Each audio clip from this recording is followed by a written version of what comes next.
Hello dears, എല്ലാ മക്കൾക്കും എജ്യൂമേറ്റിന്റെ മറ്റൊരു ക്ലാസ്സിലേക്ക് സ്വാഗതം. ഇന്നത്തെ ക്ലാസ്സിൽ നോക്കാനായിട്ട് പോകുന്നത് 4ാം ക്ലാസ്സിലെ മക്കളുടെ പരിസര പഠനത്തിലെ 6ാമത്തെ പാഠമാണ്. ആകാശ കാഴ്ചകൾ എന്നാണ് ഈ പാഠത്തിന്റെ പേര് കേട്ടോ. ക്ലാസ്സിലേക്ക് കിടക്കുന്നതിന് മുന്നേ ചാനൽ ആദ്യമായി കാണുന്നവരാണെങ്കിൽ ഒന്ന് സബ്സ്ക്രൈബ് ചെയ്ത് സപ്പോർട്ട് ചെയ്യാൻ മറക്കരുത്.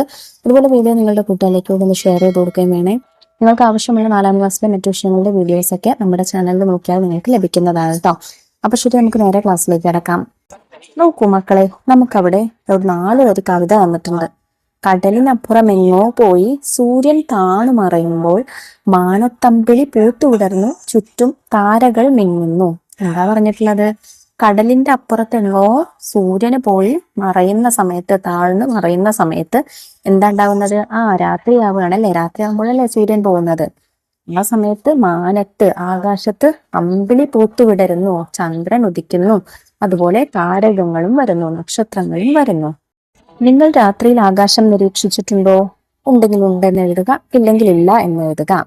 എന്തെല്ലാം കാഴ്ചകളാണ് രാത്രിയിൽ ആകാശത്ത് കാണുന്നത്? ചന്ദ്രനെയും നക്ഷത്രങ്ങളെയും ഒക്കെ നമുക്ക് കാണാം. പകൽ സമയത്തോ? പകൽ സമയത്ത് നമുക്ക് സൂര്യനെയും മേഘങ്ങളെയും ഒക്കെ കാണാനായിട്ട് സാധിക്കുന്നുണ്ടല്ലേ. സൂര്യനെ രാവിലെ എവിടെയാണ് കാണുന്നത്? കിഴക്ക് ഭാഗത്താണ് കാണുന്നത്. വൈകുന്നേരമോ? വൈകുന്നേരം പടിഞ്ഞാറ് ഭാഗത്താണ് കാണുന്നത്. ആകാശത്ത് ഗോളാകൃതിയിൽ എന്തൊക്കെ കാണാം? സൂര്യൻ, ചന്ദ്രൻ, നക്ഷത്രങ്ങൾ, ഇതെല്ലാം ഗോളാകൃതിയിലാണ്. നാം വസിക്കുന്ന ഭൂമിയുടെ ആകൃതി എന്താണ്? ഗോളാകൃതിയാണ്. ഭൂമി ചലിക്കുന്നുണ്ടോ? ഉണ്ട്. ഭൂമിയുടെ ചലനം എപ്രകാരമാണ്? ഭൂമി സ്വയം കറങ്ങുകയും അതോടൊപ്പം തന്നെ സൂര്യനെ ചുറ്റി സഞ്ചരിക്കുകയും ചെയ്യുന്നുണ്ട്. അത്തരത്തിലാണ് ഭൂമിയുടെ ചലനം വരുന്നത്. രാത്രിയും പകലും ഉണ്ടാകുന്നത് എങ്ങനെയെന്ന് നിങ്ങൾക്കറിയാമല്ലോ. നമ്മൾ ആദ്യം പറഞ്ഞിട്ടുണ്ടല്ലേ, പഠിച്ചിട്ടുണ്ട്. ഭൂമി സ്വയം കറങ്ങുന്നുണ്ട്, അതോടൊപ്പം സൂര്യനെ ചുറ്റി സഞ്ചരിക്കുന്നുമുണ്ട്. ഭൂമി ചലിക്കുന്നത് പോലെ ചന്ദ്രനും ചലിക്കുന്നുണ്ടോ? തീർച്ചയായിട്ടും ചന്ദ്രനും ചലിക്കുന്നുണ്ട്. താഴെ കൊടുത്തിരിക്കുന്ന ചിത്രം നിരീക്ഷിച്ച് ഭൂമി സൂര്യനെ ചുറ്റുന്നതും ചന്ദ്രൻ ഭൂമിയെ ചുറ്റുന്നതും എങ്ങനെയാണെന്ന് മനസ്സിലാക്കാം. നോക്കൂ മക്കളെ, ഭൂമി സൂര്യനെ ചുറ്റുന്നതാണ് ഈ നീല അടയാളത്തിൽ, ആരോമാർക്കിട്ട അടയാളത്തിൽ നമുക്ക് കാണിച്ചിരിക്കുന്നത്. വൃത്താകൃതിയിൽ അല്ലെങ്കിൽ ഗോളാകൃതിയിൽ അല്ലെ, ഒരു നിശ്ചിത പാതയിലൂടെയാണ് സഞ്ചരിക്കുന്നത്. അതേപോലെ തന്നെ ഭൂമിയെ നോക്കൂ, ചന്ദ്രനും ഇങ്ങനെ ചുറ്റി സഞ്ചരിക്കുന്നുണ്ട്. അതാണ് നമുക്ക് ഈ പർപ്പിൾ നിറത്തിൽ തന്നിരിക്കുന്നത്. ഇനി ഭൂമി എങ്ങനെയാ സഞ്ചരിക്കുന്നത്? ഭൂമി സ്വയം കറങ്ങിക്കൊണ്ടാണ് സൂര്യനെ ചുറ്റുന്നത്. അപ്പൊ ഭൂമി സ്വയം കറങ്ങുന്നതാണ് നമുക്ക് അവിടെ ചുവന്ന അടയാളത്തിൽ കാണിച്ചിരിക്കുന്നത്. അതുപോലെ ചന്ദ്രനും സ്വയം കറങ്ങുന്നതാണ് അവിടെ ചുവന്ന അടയാളത്തിൽ കാണിച്ചിരിക്കുന്നത് കേട്ടോ. ഭൂമി സൂര്യനെ ചുറ്റി സഞ്ചരിക്കുന്നതും ചന്ദ്രൻ ഭൂമിയെ ചുറ്റി സഞ്ചരിക്കുന്നതും കൂട്ടുകാരുമൊത്ത് ക്ലാസ്സിൽ അഭിനയിച്ച് കാണിക്കൂ. നിങ്ങൾക്ക് ചെയ്യാം. ഒരു 3 പേര് വീതമുള്ള അടങ്ങുന്ന ഗ്രൂപ്പുകളായിട്ട് അത് അഭിനയിച്ച് കാണിക്കുക. ഭൂമി സ്വയം കറങ്ങുന്നതാണ് ഭൂമിയുടെ ഭ്രമണം. എന്താണ് ഭൂമി സ്വയം കറങ്ങുന്നതിനെ നമ്മൾ ഭ്രമണം എന്നാണ് പറയാ. ഭൂമി സൂര്യന് ചുറ്റും നിശ്ചിത പാതയിലൂടെ കറങ്ങുന്നതാണ് ഭൂമിയുടെ പരിക്രമണം. ഭൂമി സ്വയം കറങ്ങുന്നത് ഭ്രമണം, സൂര്യനെ ചുറ്റുന്നത് പരിക്രമണം. ഭൂമി സൂര്യനെ ചുറ്റി സഞ്ചരിക്കുന്നതും ചന്ദ്രൻ ഭൂമിയെ ചുറ്റി സഞ്ചരിക്കുന്നതും എങ്ങനെയെന്ന് തെളിയിക്കാൻ വിവിധ വലുപ്പത്തിലുള്ള പന്തുകൾ ഉപയോഗിച്ച് പ്രവർത്തന മാതൃക നിർമ്മിക്കൂ. അതായത് ഒരു വലിയ പന്ത് എടുക്കുക. ആ വലിയ പന്ത് എന്താണ്? സൂര്യനാണ്. അതിനവിടെ സ്ഥിരമായിട്ട് നിർത്തുക. പിന്നെ അതിലും ചെറിയൊരു പന്ത് എടുക്കുക. ആ പന്ത് ഭൂമിയാണ്. ആ പന്ത് സ്വയം കറങ്ങുകയും സൂര്യനെ ചുറ്റി സഞ്ചരിക്കുകയുമായിട്ട് നിങ്ങൾ ചെയ്യുക. ഇനി അതിലും ചെറിയൊരു പന്ത് എടുക്കുക. ആ പന്താണെന്തോ? ചന്ദ്രൻ. ഭൂമി ഒരു ഭ്രമണം പൂർത്തിയാക്കാൻ എടുക്കുന്ന സമയത്ത് ഒരു ദിവസമായി അഥവാ 24 മണിക്കൂറായി കണക്കാക്കുന്നു. ഭൂമിക്ക് ഒരു പരിക്രമണം പൂർത്തിയാക്കാൻ, അതായത് സൂര്യനെ ചുറ്റി സഞ്ചരിക്കാൻ, മുഴുവനായിട്ട് ചുറ്റി സഞ്ചരിക്കാൻ വേണ്ട കാലമാണ് ഒരു വർഷം അഥവാ 365 ദിവസം. ഭൂമിയുടെ ഭ്രമണം മൂലമാണ് രാത്രിയും പകലും ഉണ്ടാകുന്നത്. അതായത് മക്കളെ, ഭൂമി സൂര്യന് നേരെ വരുന്ന സമയത്ത് നമ്മൾ വസിക്കുന്ന ഭാഗം ഉണ്ടല്ലോ, ആ ഭാഗം സൂര്യന് നേരെ വരുമ്പോ അവിടെ വെളിച്ചം കിട്ടും അല്ലെ. അവിടെ പകലായിരിക്കും, അതിന്റെ മറുഭാഗത്ത് രാത്രിയായിരിക്കും. ഓക്കെ, അങ്ങനെ ഭൂമി കറങ്ങുന്നതിനനുസരിച്ചാണ് പകലും രാവും ഉണ്ടാകുന്നത്. സൗരയൂഥം ചിത്രം നിരീക്ഷിക്കൂ. ചിത്രത്തിൽ എന്തൊക്കെ കാണുന്നുണ്ട്? സൂര്യൻ, ബുധൻ, ശുക്രൻ, ഭൂമി, ചൊവ്വ, വ്യാഴം, ശനി, യുറാനസ്, നെപ്റ്റ്യൂൺ. സൂര്യനും ഒരുപാട് ഗ്രഹങ്ങളും കാണുന്നുണ്ടല്ലേ. സൂര്യനെ ചുറ്റുന്ന ആകാശഗോളങ്ങൾ ഏതെല്ലാം? ബുധൻ, ശുക്രൻ, ഭൂമി, ചൊവ്വ, വ്യാഴം, ശനി, യുറാനസ്, നെപ്റ്റ്യൂൺ. അവയുടെ സഞ്ചാരപാതയ്ക്കുള്ള പ്രത്യേകത എന്താണ്? അവ നിശ്ചിതമായൊരു സഞ്ചാരപാതയിലൂടെയാണ് സൂര്യനെ ചുറ്റുന്നത്. നിശ്ചിത പാതയിൽ കൂടി സൂര്യനെ ചുറ്റുന്ന ആകാശഗോളങ്ങളാണ് ഗ്രഹങ്ങൾ. സൂര്യന് എത്ര ഗ്രഹങ്ങളാണുള്ളത്? 8 ഗ്രഹങ്ങൾ. സൂര്യനോട് ഏറ്റവും അടുത്ത ഗ്രഹം ഏതാണ്? ബുധൻ. സൂര്യൻ ഏറ്റവും അകലെയായുള്ള ഗ്രഹം ഏതാണ്? നെപ്റ്റ്യൂൺ. സൂര്യനുമായുള്ള ദൂരത്തിന്റെ ക്രമത്തിൽ ഗ്രഹങ്ങളുടെ പേരെഴുതൂ. ബുധൻ, ശുക്രൻ, ഭൂമി, ചൊവ്വ, വ്യാഴം, ശനി, യുറാനസ്, നെപ്റ്റ്യൂൺ. ഭൂമിയെ ചുറ്റുന്ന ആകാശഗോളം ഏതാണ്? നമുക്കറിയാം, ഭൂമിയെ ചുറ്റുന്നത് ചന്ദ്രനാണ്. ഗ്രഹങ്ങളെ ചുറ്റുന്ന ആകാശ വസ്തുക്കളാണ് ഉപഗ്രഹങ്ങൾ. ചന്ദ്രൻ ഭൂമിയുടെ ഉപഗ്രഹമാണ്.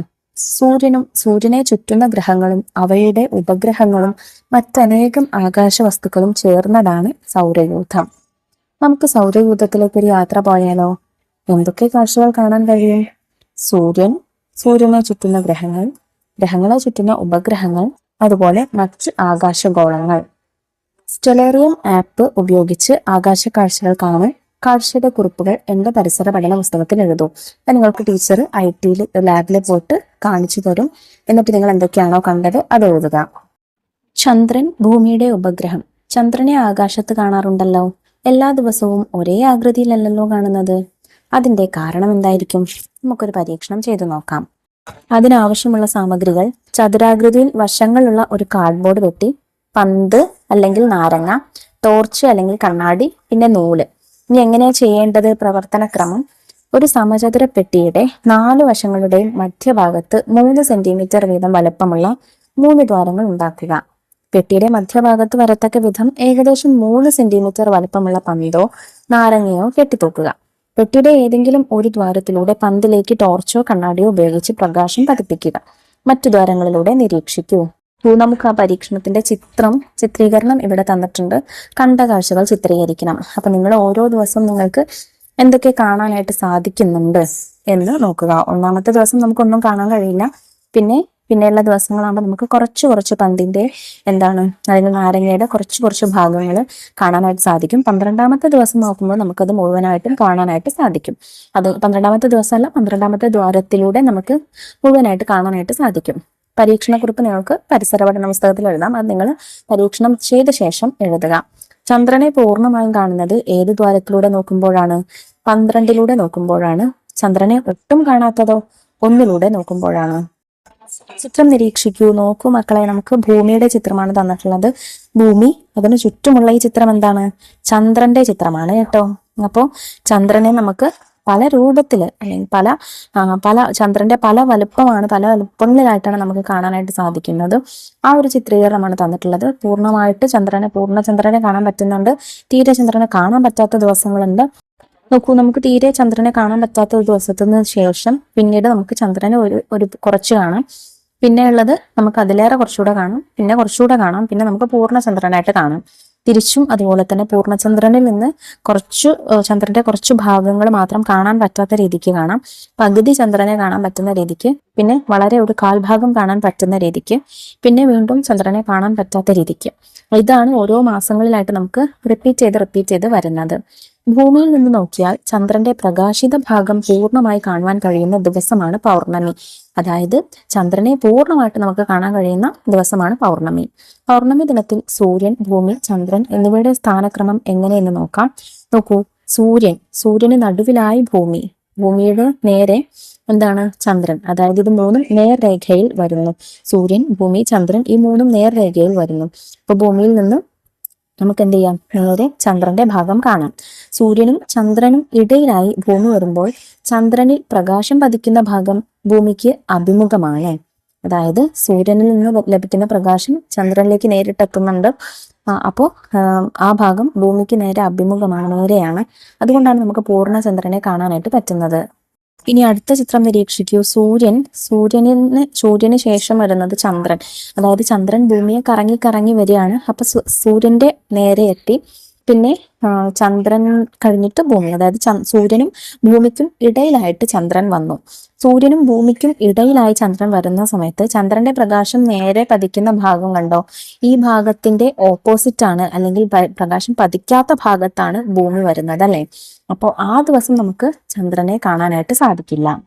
ഭൂമിയിൽ നിന്ന് നോക്കിയാൽ ചന്ദ്രന്റെ പ്രകാശിത ഭാഗം ഒട്ടും തന്നെ കാണാൻ കഴിയാത്ത ദിവസമാണ് അമാവാസി.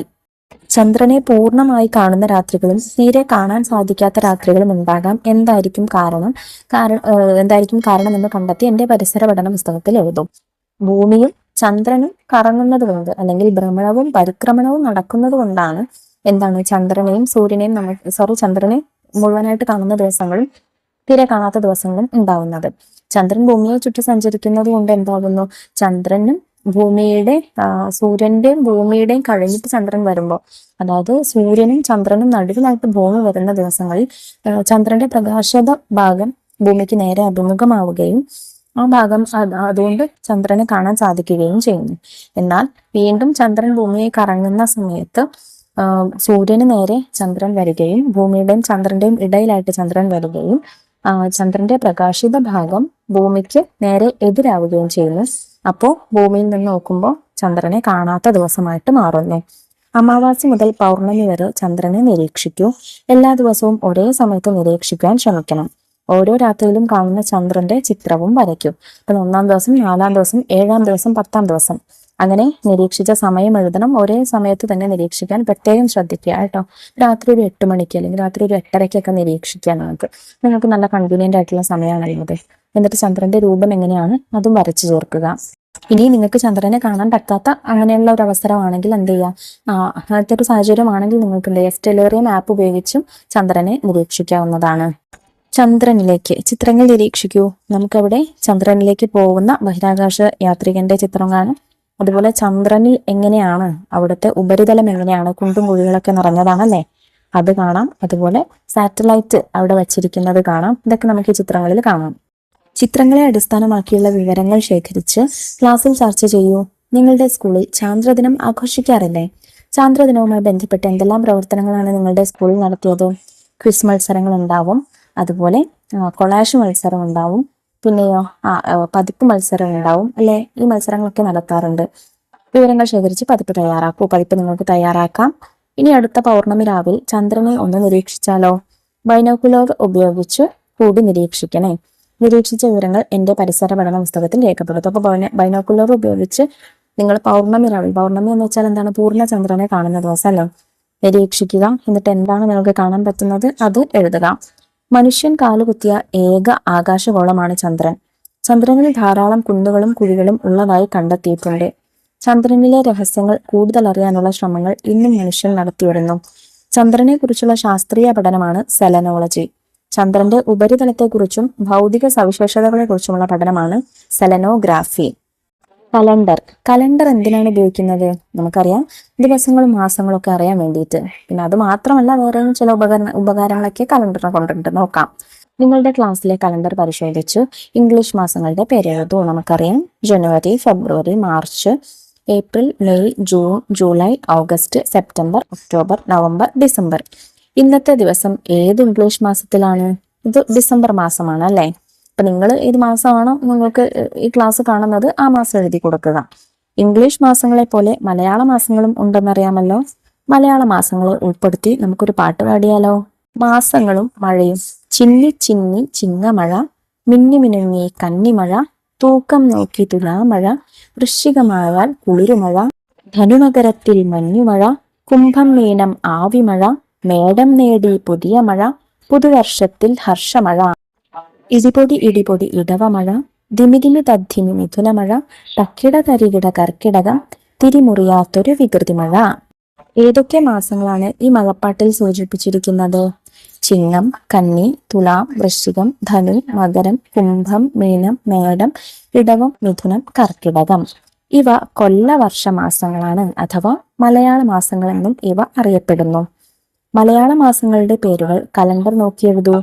ഇന്നത്തെ ദിവസം ഏതു മലയാള മാസത്തിലാണ്? ഇത് വൃശ്ചിക മാസമാണ്. നിങ്ങൾക്ക് എന്നാണോ എടുക്കുന്നത് അതിനനുസരിച്ച് മാസം എഴുതി കൊടുക്കുക. ജൂബിയും സൂര്യയും തമ്മിലുള്ള സംഭാഷണം ശ്രദ്ധിക്കൂ. ജൂബി കലണ്ടറിൽ ശകവർഷം എന്ന് എഴുതിയിരിക്കുന്നല്ലോ. അതേ സൂര്യ ഹിജറ വർഷം എന്നും കാണുന്നു. അപ്പോൾ ഇംഗ്ലീഷ് മാസങ്ങളും അതുപോലെ മലയാള മാസങ്ങളും അഥവാ കൊല്ലവർഷങ്ങളും കൂടാതെ എന്തുകൊണ്ട് ശകവർഷങ്ങളും ഹിജറ വർഷങ്ങളും ഉണ്ട്.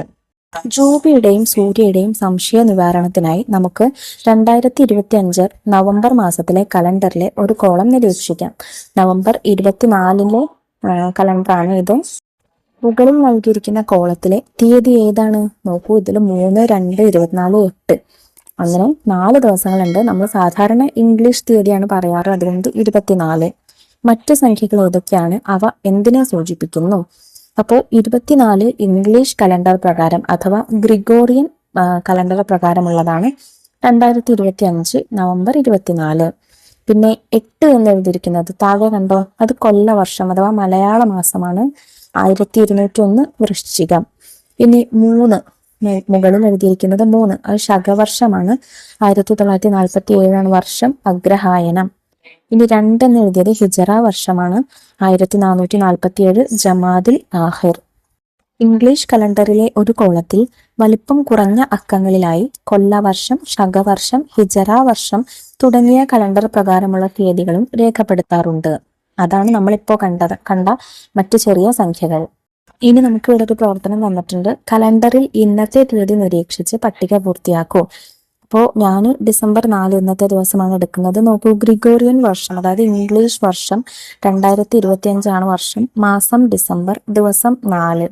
കൊല്ലവർഷം മലയാളത്തില് 1201 വർഷം, മാസം വൃശ്ചികം, ദിവസം 19.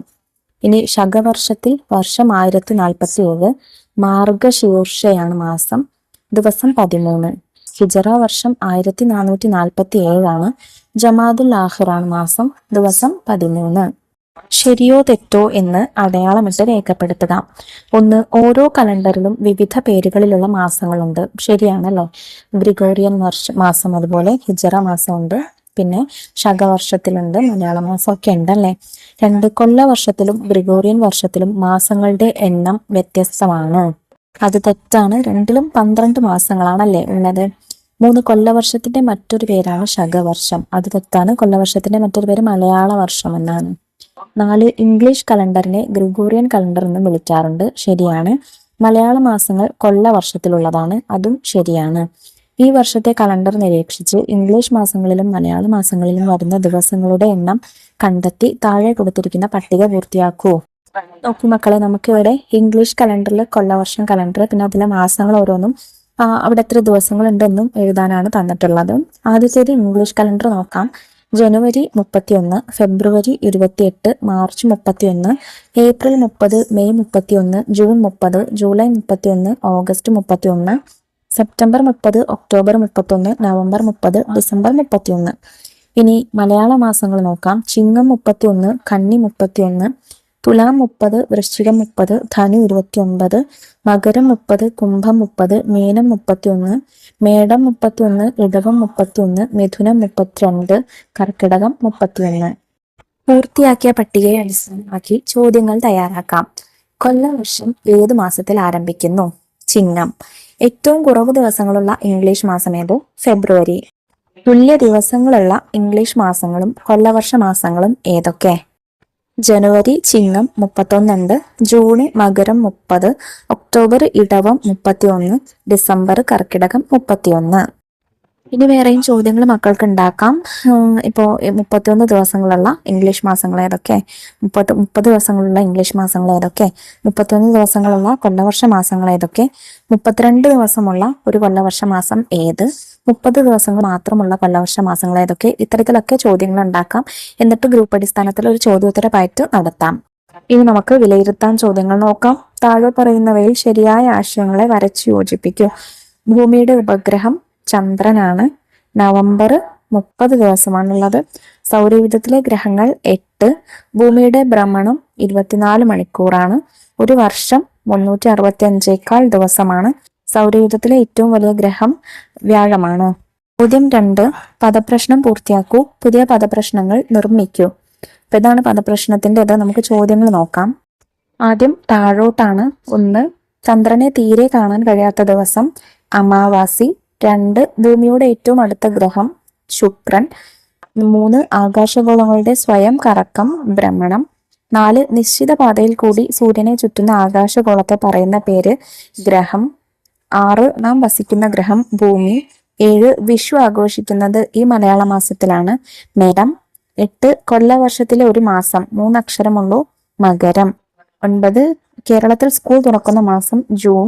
10 ഗ്രിഗോറിയൻ കലണ്ടറിലെ ആദ്യ മാസം, ജനുവരി. ഇനി വലത്തോട്ടുള്ളത് നോക്കാം. 5 പൂർണ്ണചന്ദ്രനെ കാണാൻ കഴിയുന്ന ദിവസം, പൗർണമി. 11 ഒരു ഗ്രഹം, ചൊവ്വ. 12 ആകാശഗോളങ്ങളുടെ പ്രദക്ഷിണം, പരിക്രമണം. അതായത് പ്രദക്ഷിണം എന്ന് വെച്ചാൽ സൂര്യനെ വലം വയ്ക്കുന്നതിനാണ് പ്രദക്ഷിണം എന്ന് പറയുന്നത് കേട്ടോ. അപ്പൊ അത് പരിക്രമണം. 13 ഭൂമിയുടെ ഉപഗ്രഹം, ചന്ദ്രൻ. 14 ഗ്രഹങ്ങളെ ചുറ്റുന്ന ആകാശഗോളം, ഉപഗ്രഹം. 15 വലയങ്ങളുള്ള ഗ്രഹം, ശനി. ചോദ്യം 3. കലണ്ടറിൽ ഏതെങ്കിലും ഒരു മാസത്തിലെ പൗർണമിയും അമാവാസിയും രേഖപ്പെടുത്തിയിരിക്കുന്ന ദിവസങ്ങൾ കണ്ടെത്തൂ. മക്കൾക്കത് ചെയ്യാം.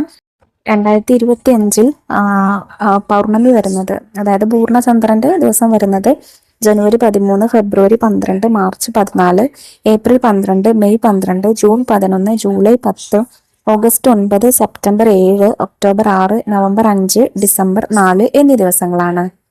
ഇനി അമാവാസി വരുന്നത് ജനുവരി 29, ഫെബ്രുവരി 27, March 29, April 27, May 26, June 25, July 24, August 23, September 21, October 21, November 20, December 19 എന്നീ ദിവസങ്ങളിലാണ്. അപ്പൊ ഇത്രയും കാര്യങ്ങളാട്ടോ മക്കളെ ഈ പാഠഭാഗത്ത് നമുക്ക് നോക്കാനായിട്ടുള്ളത്. ചെറിയ പാഠഭാഗമാണ്. ചാപ്റ്ററും അതിൽ ചെയ്ത ആക്ടിവിറ്റീസും ഒക്കെ എല്ലാ മക്കൾക്കും മനസ്സിലായിട്ടുണ്ടെന്ന് വിശ്വസിക്കുന്നു. അതുപോലെ ഇന്നത്തെ ക്ലാസ് ഉപകാരപ്രദമായിട്ടുണ്ടെങ്കിൽ നിങ്ങളുടെ കൂട്ടുകാരിലേക്ക് നമ്മുടെ വീഡിയോ ഒന്ന് ഷെയർ ചെയ്ത് കൊടുക്കുക. ഇന്നത്തെ ക്ലാസ്സിനെ കുറിച്ചുള്ള നിങ്ങളുടെ അഭിപ്രായങ്ങൾ കമന്റ് ബോക്സിലൂടെ അറിയിക്കുകയും വേണം. അപ്പോൾ ശരി, നമുക്ക് അടുത്ത ക്ലാസ്സുമായി വീണ്ടും കാണാം. താങ്ക്